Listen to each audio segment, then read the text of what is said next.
Ada yang sadar gak? Kita bisa minimal ngabisin waktu sebanyak 3 jam 17 menit dalam satu hari yang 24 jam itu untuk main medsos.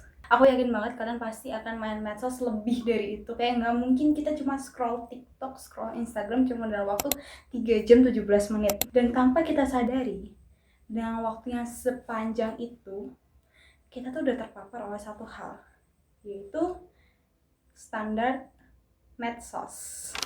Kita akan membandingkan diri kita dengan diri orang lain secara terus-menerus. Bahkan menurut data, lebih dari 60% remaja itu rutin membandingkan penampilan dan gaya hidup dia dengan postingan yang ada.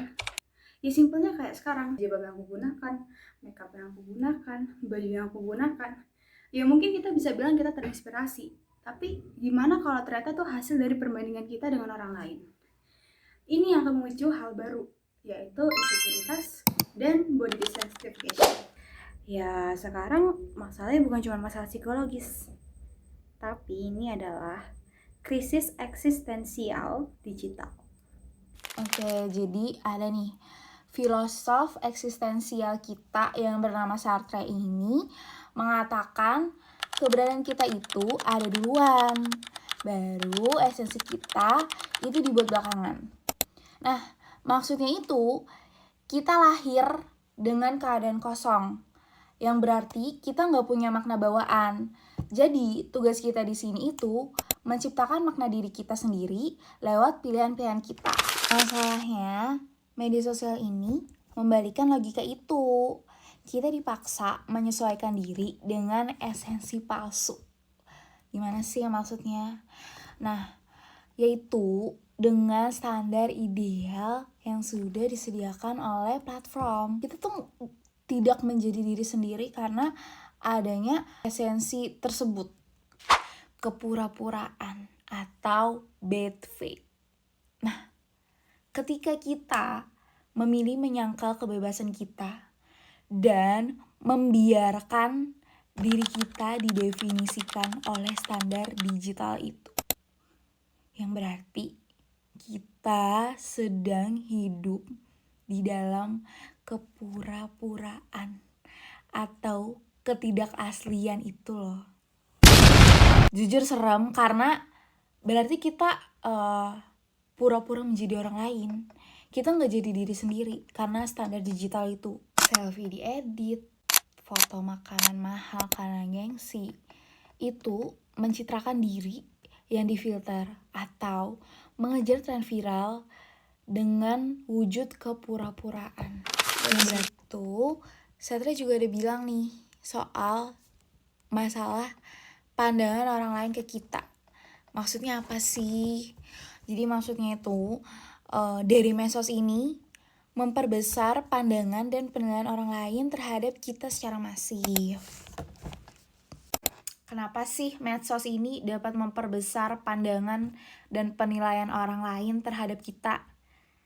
Karena kita tuh dari situ kita rela menempatkan diri kita di bawah penilaian publik demi validasi sosial. Sekali lagi, demi validasi sosial. Duh, jujur serem banget. Kenapa? Karena ada dampaknya. Dampaknya apa sih? Jadi dampaknya itu nilai diri kita jadi ditentukan oleh orang lain. Nah, hal ini tuh yang buat kita jadi makin insecure. Karena kita tuh kalau mau post apa-apa kayak, duh bagus gak ya? Pandangan orang lain apa ya? Aku cantik gak ya? Aku takut deh kalau dinilai orang jelek. Pasti selalu kayak gitu, gak mungkin enggak. Nah, kalau menurut Sartre tadi kayak gitu. Tapi ada salah satu filsuf lain, yaitu Heidegger, juga menyebutkan kondisi di mana kita teromong-ambing oleh kebiasaan umum loh, atau ketergantungan pada umum, atau bisa dibilang desman. Yang berarti kita melakukan sesuatu hanya karena orang-orang melakukannya. Jadi kita kayak, misal si A beli sesuatu kayak B. Nah, si C melihat si A jadi pengen ikut-ikutan. Nah, itu yang dimaksudkan oleh Heidegger. Tadi kan aku ada bilang masalah desman. Nah, Bahasa sempurnanya Desmond itu adalah FOMO, yang berarti kita bertindak bukan karena kita benar-benar mau, tetapi karena kita takut ketinggalan dari apa yang semua orang yang sedang lakukan ini. Nah, contoh kasus ini adalah tindakan yang tidak bebas dan tidak autentik, karena kita tuh nggak bisa jadi diri kita sendiri, karena kita dikit-dikit ngikutin orang, kita dikit-dikit kayak, duh aku mau kayak dia juga deh, kok aku nggak kayak dia ya? Karena dari situ kita nggak bisa jadi diri sendiri.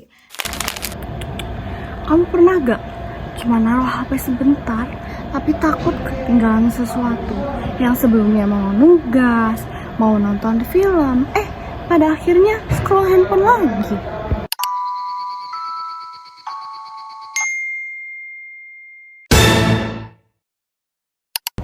Tapi tenang, itu bukan baik. Itu yang kita sebut sebagai FOMO alias Fear of Missing Out. Disitulah krisis eksistensial digital terjadi, yaitu konsekuensi dari menukar kebebasan menjadi diri sendiri menjadi objek yang divalidasi oleh orang lain. Kita hanya peduli kepada engagement, kepada like, kepada share, kepada TikTok, yang pada akhirnya kita kehilangan diri kita. Jadi bagaimana ya cara kita mengatasi FOMO? Solusi dari FOMO adalah JOMO. JOMO atau Joy of Missing Out adalah konsep di mana kita mendorong kebahagiaan dengan memilih rasa tenang alih-alih mengikuti semua tren. JOMO bukan berarti malas, bukan juga antisosial. JOMO adalah ketika kamu berani bilang, gak semua tren harus gue ikutin. Tapi masalahnya, milih JOMO itu bikin cemas. Dan dalam filsafat eksistensialisme, itu hal yang wajar. Hal pertama yang harus kamu lakuin buat nerapin JOMO adalah terima kecemasan itu. Saat kita nggak ngikutin tren, saat kita nggak tahu berita terkini, setidaknya hidup kita ini nggak lagi disetir oleh algoritma. Yang kedua adalah fokus ke diri kamu sendiri. Apa sih hal yang sebenarnya penting buat kamu? Penting buat hobi kamu? Hal apa yang sebenarnya menunjang bakat dan minat kamu? Bukan soal fit, tapi tentang hidup kamu. Dan langkah yang ketiga, lakuin hal yang bermakna. Bukan karena itu lagi rame, bukan karena itu lagi viral, tapi karena itu kamu. Dan anehnya, saat kita berhenti ngejar semua tren, justru kita lebih hadir. Jadi, JOMO bukan berarti ketinggalan, tapi JOMO adalah saat dimana semua orang berlomba-lomba jadi orang lain, kamu berani buat jadi diri kamu sendiri.